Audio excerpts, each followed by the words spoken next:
कंकाल का रहस्य। चौरा गांव के खेतों में इन दिनों खुदाई का काम चल रहा था।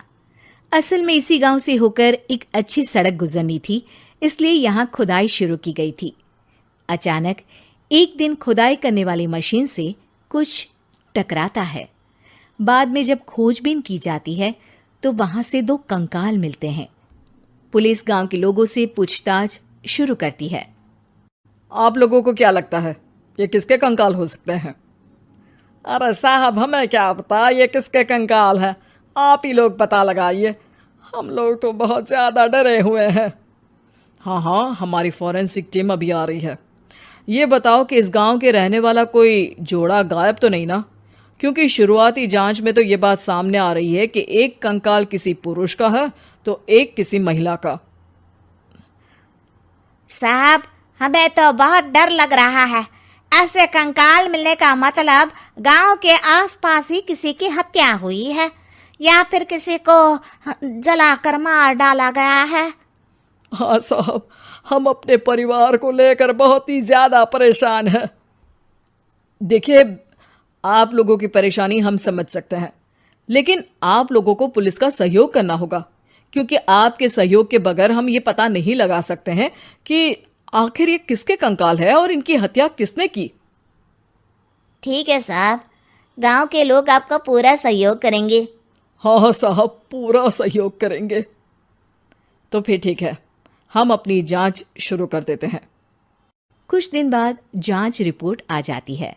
पता चलता है कि ये कंकाल करीब 20 साल पुराने हैं, यानी 20 साल पहले किसी जोड़े की हत्या कर शव को यहाँ पर दबा दिया गया था।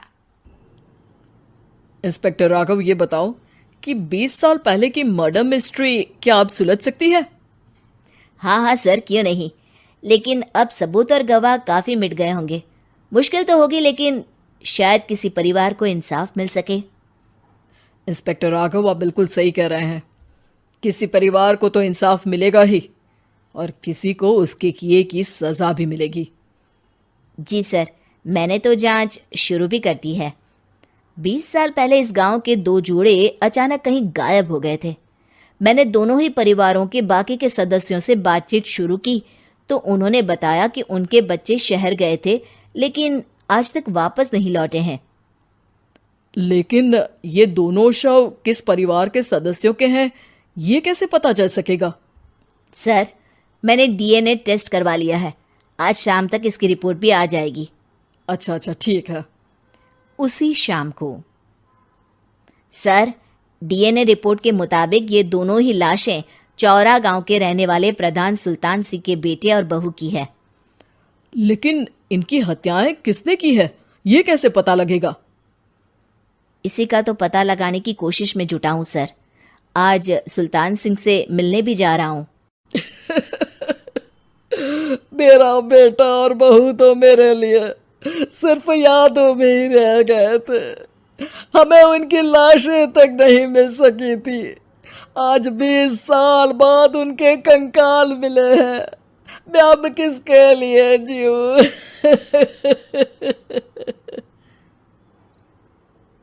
लेकिन सर, क्या आपकी किसी से कोई दुश्मनी थी? अपने बेटे बहू की हत्या के लिए आप किसे जिम्मेदार मान रहे हैं? अब मैं किसका नाम बोलूं? मेरी तो किसी से दुश्मनी नहीं थी, बस मेरे बेटे बहू को कोई वापस ला पाता।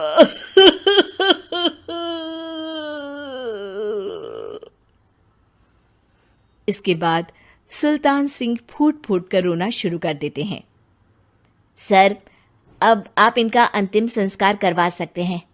कम से कम इनका शरीर ना सही, इनका कंकाल तो आपको मिला है। लेकिन हाँ, अगर आपको कुछ भी याद आए तो जरूर बताइएगा। मेरी तो बेटा अब उम्र हो गई है, लेकिन मेरे बेटे और बहू के हत्यारों का जरूर पता लगाइएगा, क्योंकि जब तक हत्यारे पकड़े नहीं जाएंगे मेरा मन नहीं मानेगा। सर, हमारी पूरी कोशिश रहेगी हत्यारे को पकड़ने की। लेकिन एक बात बताइए, उस वक्त आपको किस पर शक गया था? उस वक्त मेरे एक ड्राइवर को पकड़ा गया था, लेकिन सबूतों के अभाव में उसे छोड़ दिया गया था। अच्छा, और ड्राइवर पर कैसे शक हुआ था? क्योंकि उस दिन ड्राइवर छुट्टी पर था। उस समय लेकिन लाश क्यों नहीं मिल सकी थी? उस वक्त पुलिस ने बहुत कोशिश की थी, लेकिन दोनों की डेड बॉडी नहीं मिल सकी थी। ठीक है, हमारी तफ्तीश चल रही है, मैं फिर आऊंगा। इसके बाद इंस्पेक्टर वहां से चला जाता है और सुल्तान सिंह अपने बेटे और बहू की याद में खो जाते हैं।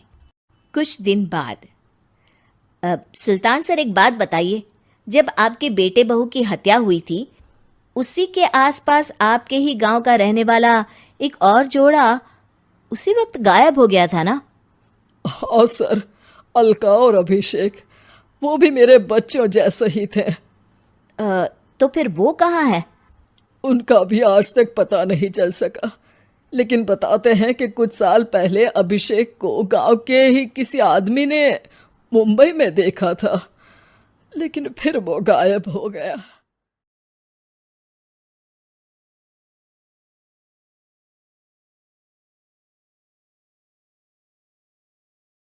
पार्ट 2 देखने के लिए कमेंट करें।